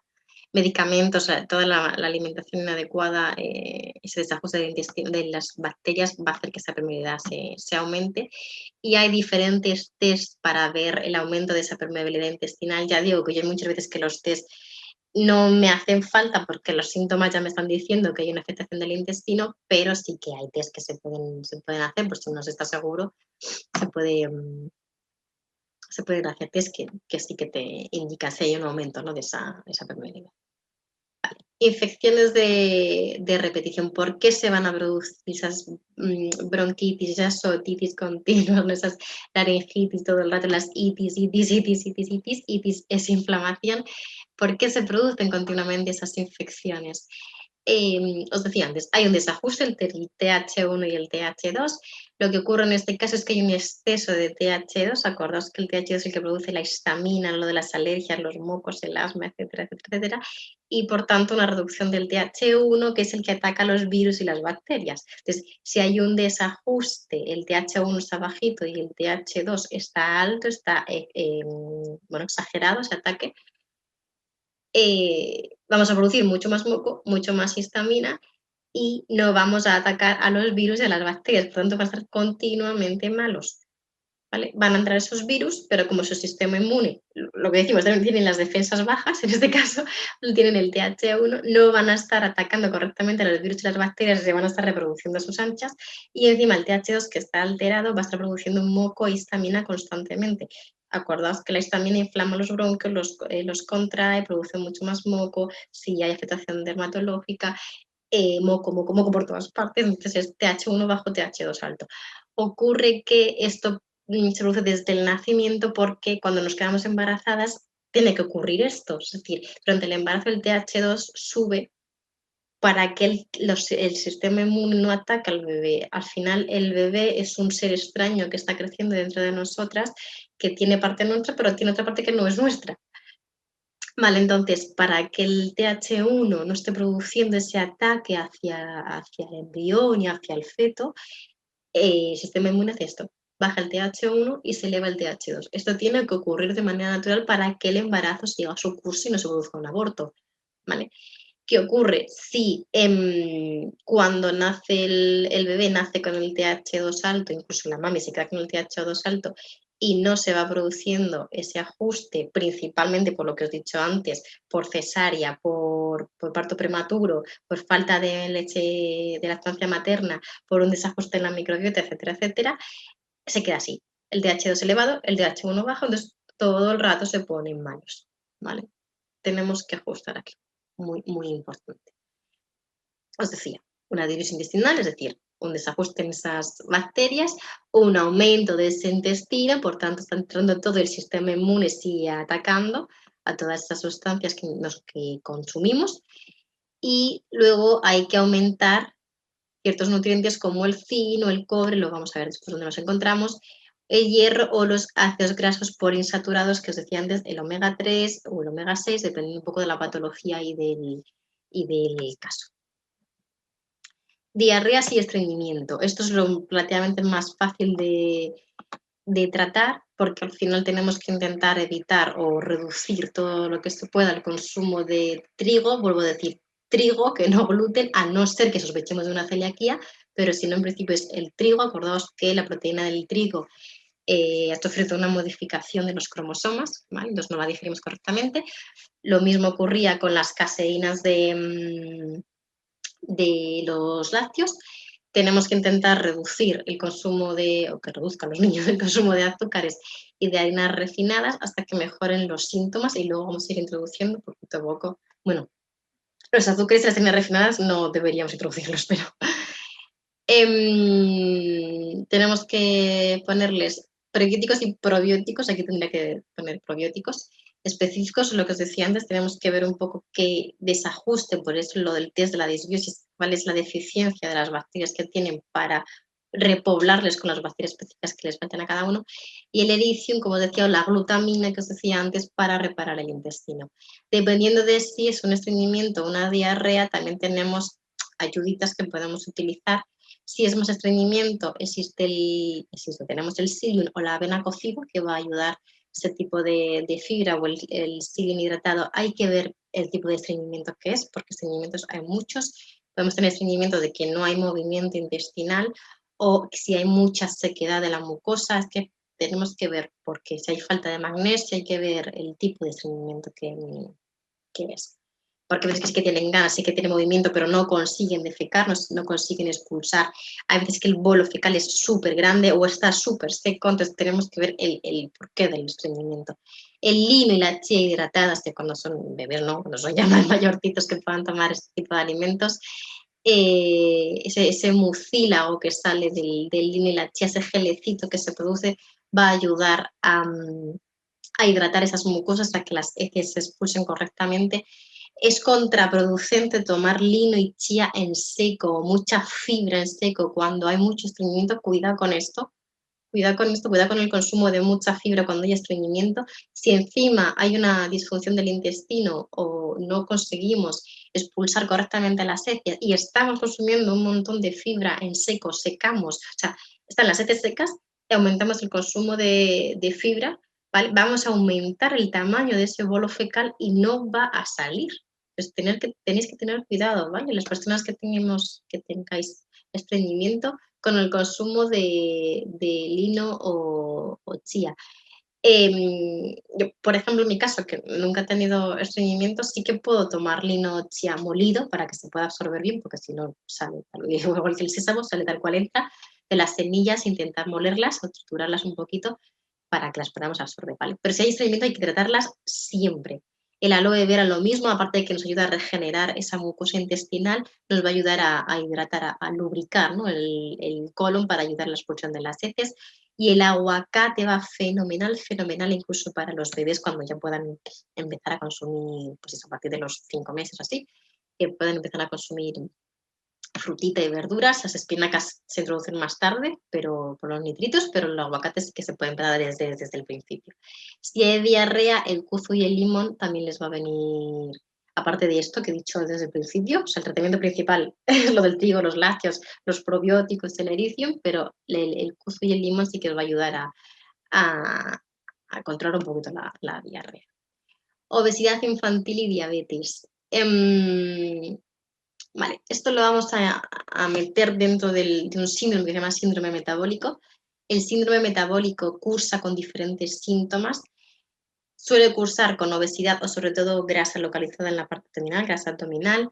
Diabetes, cuando son más mayores en el adulto, también suele haber hipercolesterolemia, hipertensión, o sea, hay varios síntomas. Pues estos síntomas se llaman síndrome metabólico, ¿vale? Entonces, cuando ya te digo, vienen con sobrepeso, obesidad, diabetes o resistencia a la insulina o al azúcar un poquito alto, aunque no llegan a tener una diabetes, con los triglicéridos altos o con el colesterol alto, a veces tienen hipertensión, a veces no, depende un poco. Pero bueno, al final eso es un síndrome metabólico y está muy relacionada con la resistencia a la insulina y el consumo de azúcares en áreas refinadas que no toleran bien. Entonces, una de las que hay que hacer, uno de los factores o tratamientos que hay que hacer es reducir el consumo de esos alimentos, reducir el consumo de pan, de pasta refinada, de arroz refinado, de maíz, de los cereales del desayuno que le damos a los niños, por favor, no lo deis eso de comer.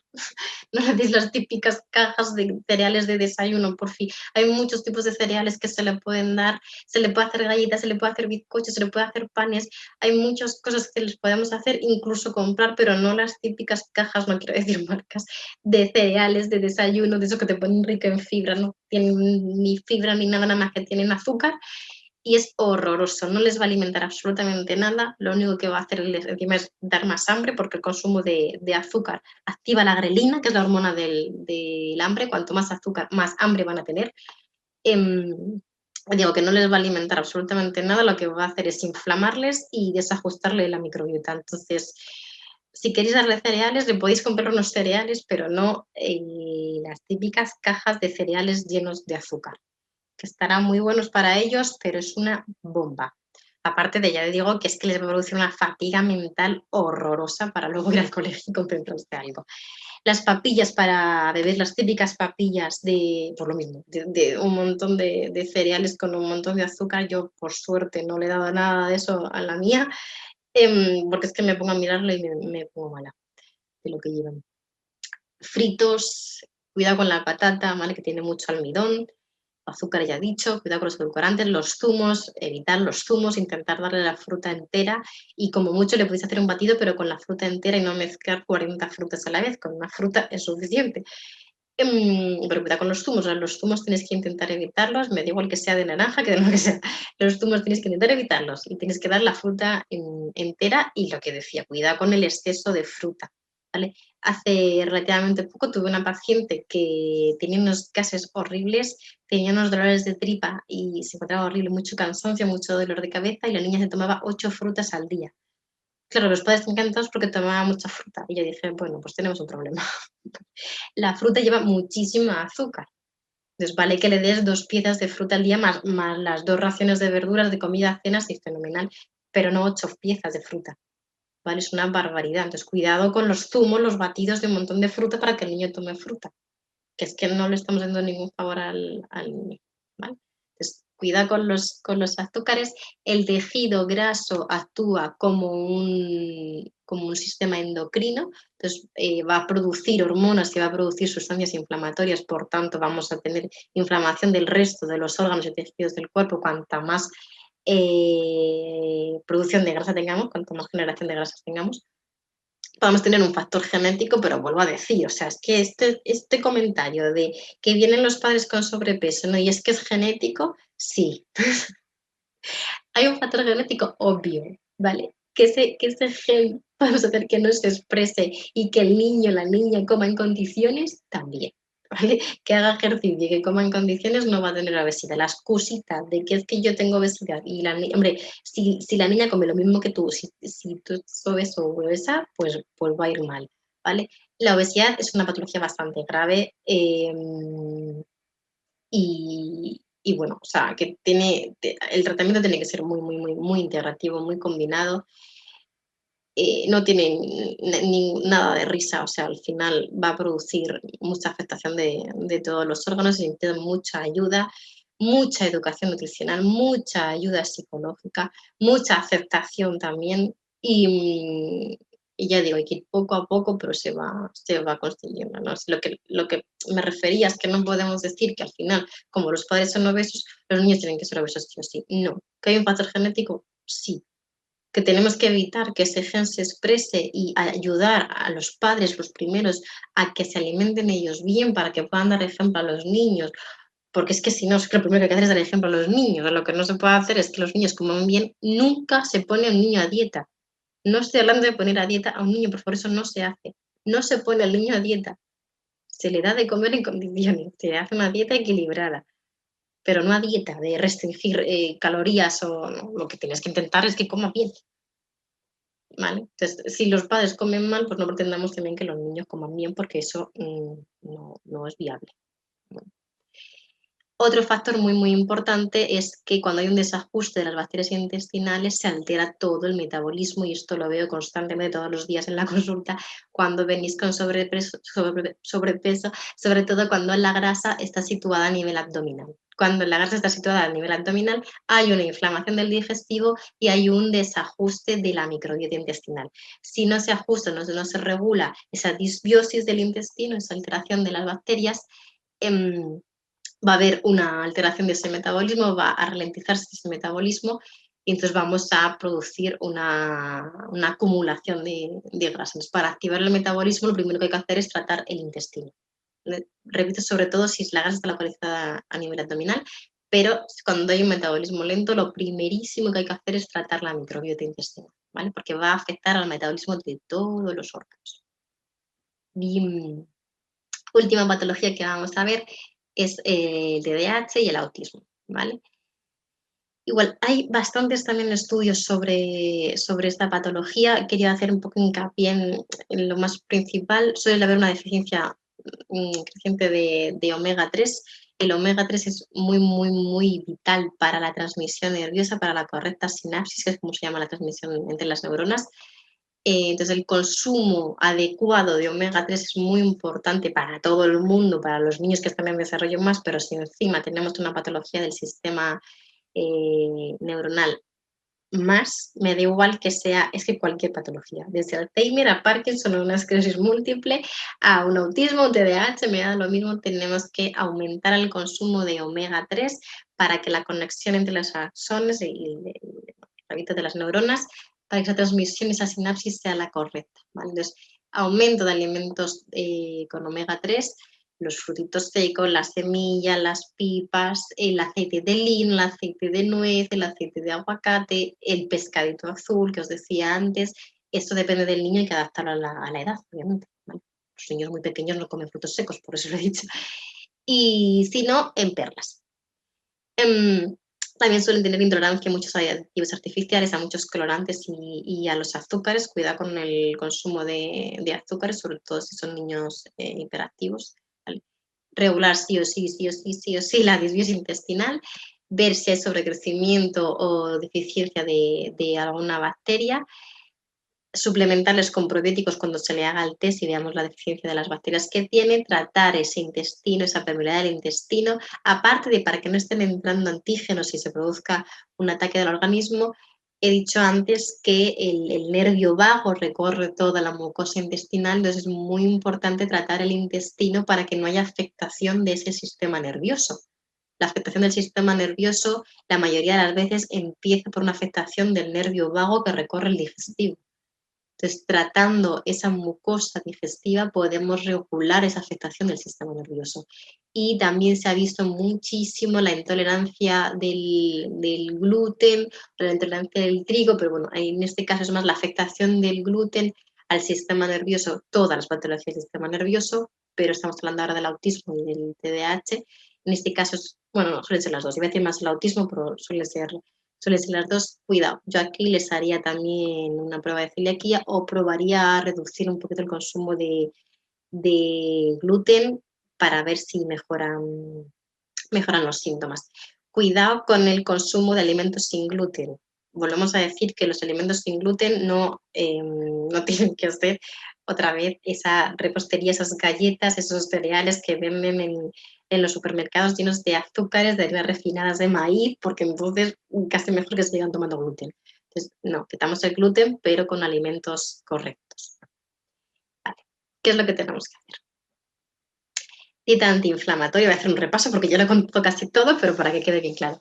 Dieta antiinflamatoria, la dieta antiinflamatoria es la que se pone de base en cualquier patología, en la que sea, me da igual, luego hay que especificar por nutrientes dependiendo del paciente y de la enfermedad, pero la dieta antiinflamatoria hay que desinflamar en cualquier patología, sea la que sea, está sufriendo una inflamación subclínica, una inflamación interna y hay que desinflamar, ¿vale? Entonces tienen que ser Alimentos ricos en antioxidantes y muchos vegetales, ¿vale? Mucha verdurita, cuantos más colorines mejor, verdes, naranjas, rojos, amarillos, morados, cuantos más colorines, más antioxidantes.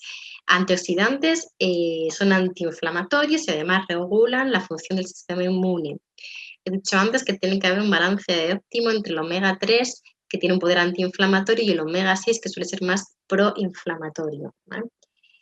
Eliminar o reducir, evitar, dependiendo del caso, de la edad del niño. El consumo de azúcares sí, pero el consumo de trigo y lácteos depende de la edad del niño, pero cuanto menos, mejor. Consumir grasas poliinsaturadas, como veíamos aquí, y fibra. Mantener estables los niveles de azúcar, cuidado, hemos dicho, con los batidos de frutas o en los típicos cereales los típicos desayunos de cereales con fruta, con zumo, todo hidrato, boom, del azúcar para arriba, ¿vale? Tenemos que regular esos niveles de azúcar. Es importante que en un desayuno, luego os he puesto un ejemplo, en un desayuno haya hidratos complejos, proteínas y grasas, no solo hidrato. Repito que para la concentración es muy importante el consumo de grasa y el consumo de proteína. El consumo solo de hidratos, solo de azúcar en el desayuno va a producir todo lo contrario, una baja en esa concentración. Y bueno, eso te hablo también de los adultos, ¿vale? Es muy importante consumir proteína y grasa, sobre todo proteína, para mejorar el nivel intelectual, digamos, ¿no? Mejorar esa concentración. Favorecer la detoxificación hepática dependiendo de la patología, ¿vale? Pero intentamos consumir alimentos que ayuden a que ese hígado funcione mejor. Intentar eliminar el consumo excesivo de aditivos y tóxicos y, bueno, proteínas buenas y que sea integral, ¿vale? En el caso de que tengamos una patología con una histamina alta, como os decía, las alergias, la dermatitis o las migrañas, tenemos que intentar reducir de manera temporal hasta que tratemos esa permeabilidad del intestino el consumo de alimentos con un exceso de contenido en histamina. Muchos de los pescados azules, pero sobre todo, bueno, sardinas, boquerones, las latas, principalmente el atún, por eso he dicho que mejor la caballa. Los quesos, cuanto más fermentados, más histamina. Los embutidos, principalmente el cerdo, todos los embutidos de cerdo tienen muchísima histamina. Los crustáceos, por eso hay mucha gente que tiene alergia al marisco, a las gambas, langostinos y demás. Por lo general, las alergias a los alimentos suelen ser alimentos con gran cantidad de histamina, ¿vale? Es raro que se tenga alergia a un alimento que no tenga histamina. La mayoría de los alimentos son el marisco, el kiwi, la piña que me escuece la boca, las fresas que tienen muchísima histamina, alergia a los frutos secos, a las nueces, a los cacahuetes, ¿vale? Entonces, todos los frutos secos tienen histamina, sobre todo nueces y cacahuetes, hay que personalizarlo, ¿vale? Solo quitar sobre todo nueces y cacahuetes y luego depende un poco del caso, voy mirando la tolerancia del paciente. La naranja tiene también muchísima histamina, como decía, la piña y el kiwi. El tomate tiene muchísima histamina. El chocolate también yo no lo suelo quitar, suelo dejar un poquito de cacao puro, pero bueno. Los champiñones y el glutamato. Los champiñones sobre todo se quitan si se tiene las cándidas altas, porque hay que bajar las levaduras. Nutrientes, alimentos que nos van a ayudar a eliminar esa histamina. La vitamina C, el té verde, si ya son más mayorcitos que puedan tomar té, el limón, drenar el hígado, sobre todo el tomillo, la cebolla, el ajo, los rábanos, hay que aumentar la función del hígado, ¿vale? Para que elimine esa histamina, como os decía antes.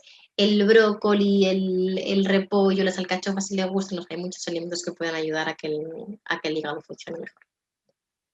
Tratar la permeabilidad del intestino, como ya os he dicho, cerrar aquí. Cuidado con la masticación, la digestión empieza en la boca, si no se mastica bien al final hay muchos alimentos que se digieren principalmente en la boca, sobre todo los hidratos con la tialina, que es una amilasa, es una enzima digestiva que se produce en la saliva. Entonces tenemos que salivar bien y masticar bien para que la digestión sea correcta y entonces se digiera bien en el estómago y no lleguen residuos sin digerir al intestino. Regular el pH del estómago, os he dicho antes que el pH del estómago tiene que ser ácido y se tiene que suplementar, que también a los niños y a los bebés, glutamina o erición, la melena de león, que es como se llama el hongo terapéutico, que a los niños se les suele dar en jarabe, y a la mía se lo he dado en jarabe y se lo toman, más depende del niño, pero se lo toman más o menos bien. La vitamina A y la biotina, vitamina B8, también nos va a ayudar a hacer que estas uniones se vuelvan a producir y no estén entrando nada, ningún antígeno, ni microorganismos, ni nada a través del intestino al torrente sanguíneo. Vale. La dieta para la disbiosis, es decir, cuando hay un desajuste de esa microbiota, resumiendo, se alimentan de azúcares. Entonces, las cándidas y las bacterias patógenas se alimentan de azúcar, entonces tenemos que intentar eliminar todo lo posible hasta que, bueno, en realidad esto lo evitáis siempre mejor. Iba a decir hasta que se trate el intestino, que son los 6 meses más o menos, y se baja la producción de histamina, pero bueno, cuanto más evitéis esto, pues mejor. Harinas refinadas, como os he dicho antes, cuidado con las galletas, que tomen galletas si se las hacéis, o el pan, cuidado con los panes, las pastas refinadas, la bollería, bueno, tenemos que tener mucha levadura si tienen cándidas, el maíz porque es súper dulce. Muchas de las frutas dulces hay que intentar retirarlas cuando hay un exceso un sobrecrecimiento de cándidas o bacteriano, pues el plátano, los higos, las uvas. O sea, en general, no darles mucha fruta, pero sobre todo evitar las frutas muy dulzonas, ¿vale? Con un índice glucémico alto, con una concentración de azúcar alta. Cuidado con la patata, la remolacha, mucha zanahoria cocida, o sea, todo esto que tiene mucho azúcar. Hay muchas frutas, así que no hace falta que les demos siempre las mismas. El arroz blanco, el azúcar blanco y el azúcar moreno es lo mismo, ¿eh? Sé que no os dejéis engañar por el color marroncito porque sigue siendo azúcar igual, ¿vale? Entonces, cuidado con alimentos con un índice glucémico alto. Y que pueden comer pues todo lo demás, hay muchísima comida, no os agobiéis, lo que pasa es que hay niños que es que solo comen alimentos con azúcares y ahí viene el agobio, ¿no? Pero comida, por suerte, hay mucha. Hay muchos cereales, como os decía, la espelta y el centeno, dependiendo si es con el autismo, el TDAH bueno, depende de alguna dermatitis, yo a lo mejor sí que reduzco el gluten de manera temporal, pero esto, repito, hay que adaptarlo a cada niño. Todas las verduras, quitando las 3 que he dicho, fruta que no veo aquí la manzana ni la pera, pero vamos, que es que hay más fruta de la que hay aquí. Estoy viendo, por ejemplo, la piña o el kiwi, es que depende de la patología. Si tiene una histamina muy alta, en este caso la piña y el kiwi van fuera, pues hay que adaptarlo, ¿vale? He puesto aquí algunas frutas, pero frutas hay bastante. Entonces, quitando las que tengan mucho azúcar o si tienen alergia tengan mucha histamina, es cierto que hay veces que a lo mejor están 3 meses que están comiendo las mismas 4 frutas, ¿vale? Pero bueno, no pasa nada, se las varías, se le mete más verdurita y ya está. Pescado, carne y huevo, en principio, quitando los que tengan mucha histamina, en el caso de alergias o dermatitis, el resto lo podrán tomar. Frutos secos, depende de la edad del niño y si no tienen mucha histamina. Semillas molidas o hidratadas en caso de estreñimiento. Aceites de coco, que este dicho se puede consumir, o para la dermatitis, aceite de oliva, aceite de lino, ¿vale? Si hay que endulzar algo para hacer un pozo, pues o eritritol o la stevia está más mala. Yo tomaría más eritritol o un poco de chocolate negro.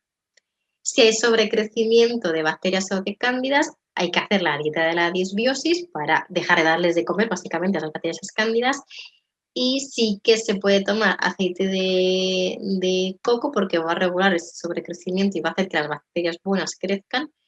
Y se puede suplementar con aceite de orégano o extracto de pomelo o el ajo, el clavo, también son potentes antibióticos naturales que yo os recomiendo que tengáis siempre en casa, pero si es para un tratamiento hay que pautar un poco la dosis para cada niño y el tiempo que tiene que consumirlo.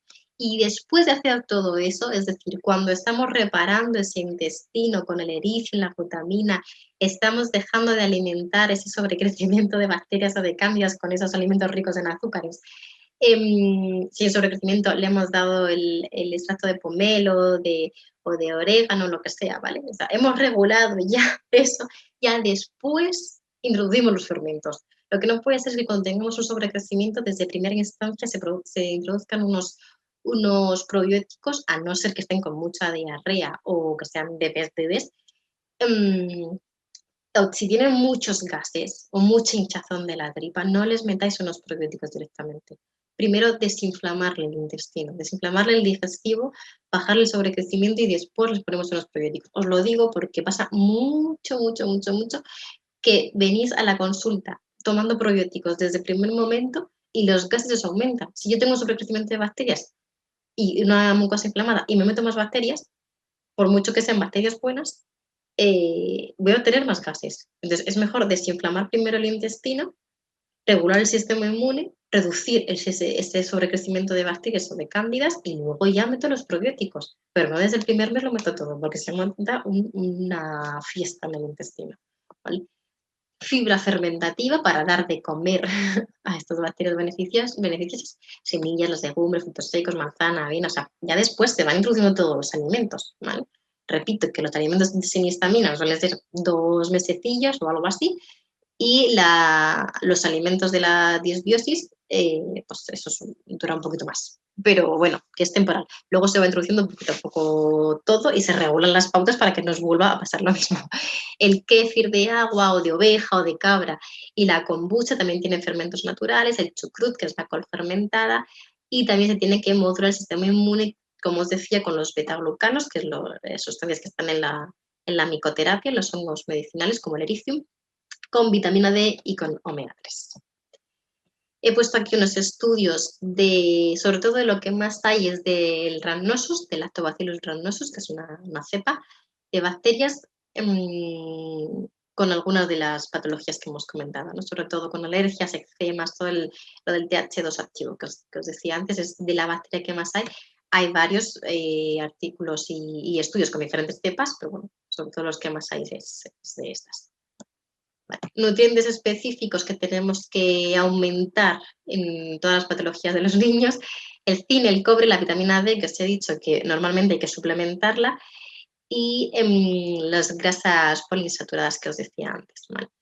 Función de cada una, bueno, sobre todo base en general. Sistema inmune, ¿vale? La división celular. En el caso de zinc, el cobre, la regeneración de la piel, del pelo y de las uñas. Hay veces que se lo ponen o lo ponemos en ampollitas. El zinc y el cobre se lo toman o se pone sublingual, o lo hay también en gotas, lo hay en jarabe. Suelen tener deficiencia de zinc principalmente. Alimentos donde tenemos zinc, pescado, el marisco, el germen del trigo, el marisco, pero sobre todo en los moluscos, los mejillones, las almejas, los berberechos, ahí es donde más zinc hay. El aceite en las semillas de lino, todas las semillitas, las pipas de calabaza, es el alimento con más zinc del mundo, con más zinc que hay. Entonces, bueno, aquí dependiendo, y yo esto lo suelo poner ya cuando la histamina ha bajado, en el caso de que tenga la histamina, ¿vale? Las legumbres, bueno, hay muchos, y las carencias que producen cada uno de ellos. La vitamina D yo la suplementaría, ¿vale? Principalmente modula el sistema inmune, sí, es necesaria para la absorción del calcio, pero la función principal para el sistema inmune.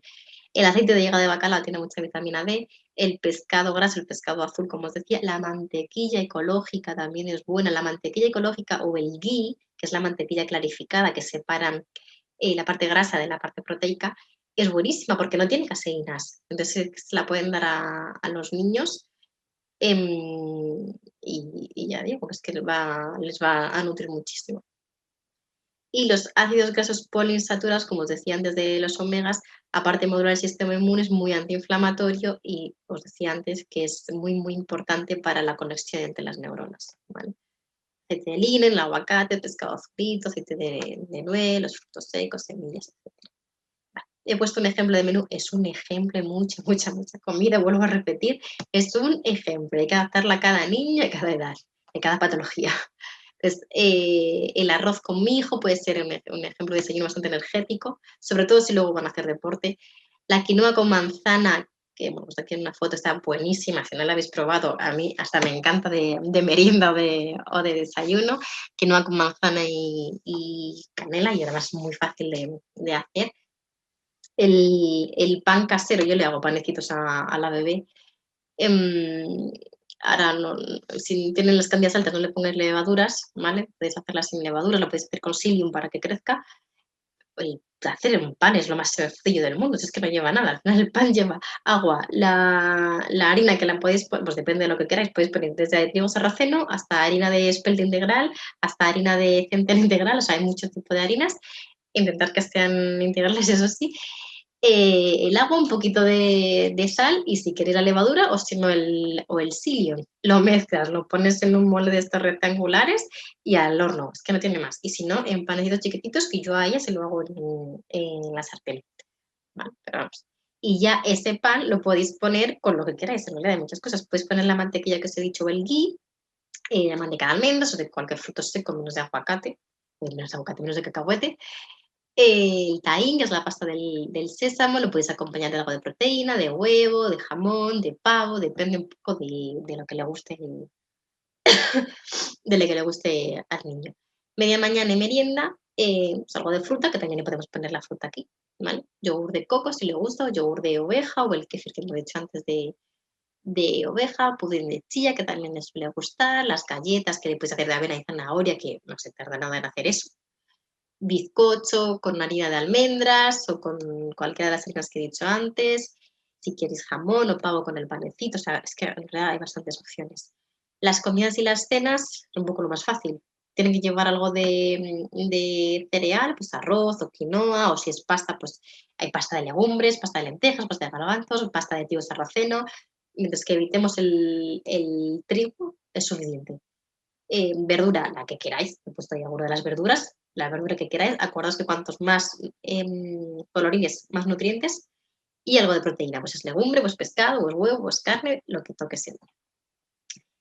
Y aquí os he puesto a mi gordita, eh, bueno, ella es muy pequeña todavía, tiene meses todavía, no ha cumplido el año, tiene 10 mesecillos ahora mismo, y bueno, ella empezó a tomar alimentos desde los 5 meses, que empecé con el brócoli o el platanito, o la manzana, yo se lo hago todo al vapor, ¿vale? Todavía no le he puesto purés, lo que hago es hacerle la comida al vapor. Ahora ya se lo toma más grandecito, que aquí era más pequeño. Y lo que os decía, le pongo siempre algo de cereal o de quinoa o de arroz integral con un poquito de cúrcuma, se lo pongo. Aquí estoy viendo que lleva pollito ecológico o un poquito de calabacín. Si no, en este caso lleva de proteína, esos son garbanzos, que se los machaco porque todavía es muy pequeña. Aquí lleva esto, creo que es repollo, quinoa, estoy viendo aquí, y esto no sé si es calabaza o zanahoria. O sea, intento poner algo naranja y algo verde, si no le pongo boniato, es que le hago una mezcla así de verduras.